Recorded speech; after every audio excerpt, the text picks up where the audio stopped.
The price of love. I should have known. The signs were there, the late replies, the secret phone calls, the way he started acting like I was no longer important. But love made me blind. My name is Precious, and this is the story of how I gave everything for love and lost everything in return. It all started in Abuja, the city of dreams. I had a decent job, not too big, not too small, just enough to take care of myself. Then I met Kelvin, the Uber driver who changed my world.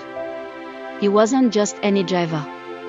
He had a voice that made my heart dance, a smile that could melt ice, and eyes that saw into my soul. From the first ride with him, I was hooked.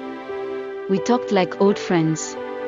Every trip with him felt like an escape from reality. I would request a ride even when I didn't need one, just to be with him. And then, love happened. Kelvin wasn't rich, but he was ambitious. He told me how he dreamed of owning his own Uber car instead of driving for someone else. His eyes would light up whenever he talked about it, and my heart would break because I knew he deserved more. So, I made a decision. I took all my savings, everything I had struggled for, and bought him a brand new Toyota Corolla for Uber. When I handed him the keys, the look on his face was priceless. He hugged me so tight, whispering over and over, "Precious, you are my angel." At that moment, I felt like the luckiest woman alive. Days turned into weeks, and Kelvin changed.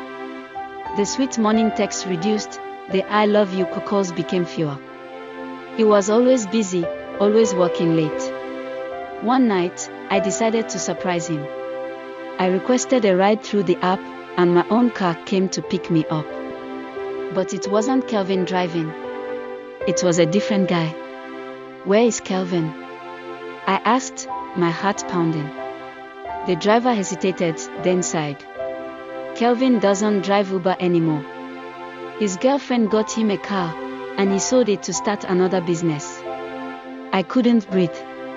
I called him, and he didn't pick up. I called again. Nothing. That night, I went to his apartment. I knocked and knocked until my hands hurt.